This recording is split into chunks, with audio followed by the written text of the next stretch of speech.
Tu te fais manipuler toute l'année. Regarde bien cette vidéo, on en parle juste derrière. L'émission Enquête d'Action est accusée de mettre en scène de fausses interventions pour ses reportages. Un ancien monteur de l'émission brise le silence et avoue tout. On vous explique. Il joue à quoi là? On l'a refait.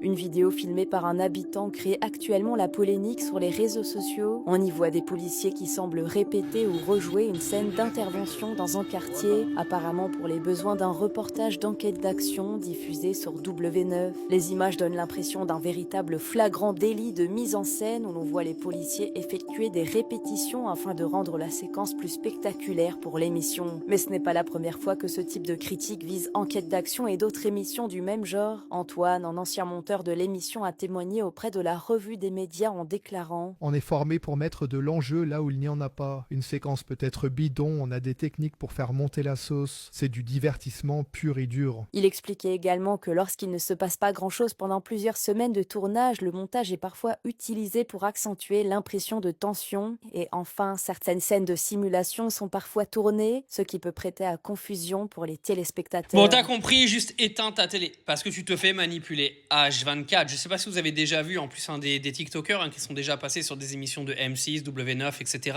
en disant que tout a été scénarisé et que, en gros, tout ce qu'ils ont dit a été complètement réinterprété, sorti du contexte, etc. Bah là, Enquête d'action, en fait, ils te manipulent. H24, ils font peur aux gens, c'est-à-dire qu'ils leur montrent clairement des choses qui ne se passent pas.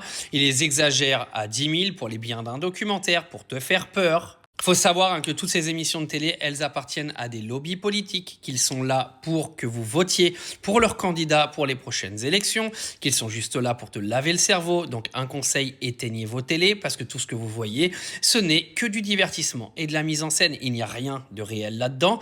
Ces gens-là sont une bande de FDP parce qu'ils sont juste là en fait pour raconter de la merde.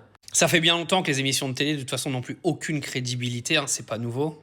Mais c'est toujours bien d'avoir des témoignages de gens qui ont travaillé à l'intérieur de ces émissions pour bien nous montrer qu'on nous prend pour des cons toute l'année, qu'il y a encore des gens qui arrivent à regarder ce genre de documentaire en se disant « Ah bah voilà la France dans laquelle on vit aujourd'hui ». Bah oui, le problème c'est qu'ils essaient de te faire croire ça toute l'année.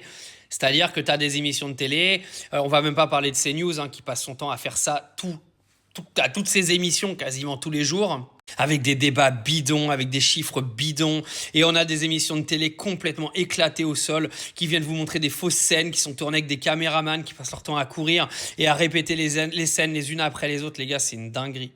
C'est une dinguerie. Mais maintenant, c'est bien, c'est que tu as l'épreuve devant toi et que tu peux couper l'intégralité de ta télévision maintenant. Quand on vient dire que TikTok abrutit la tête des gens, je suis un peu sûr qu'on détourne un petit peu le débat, non ?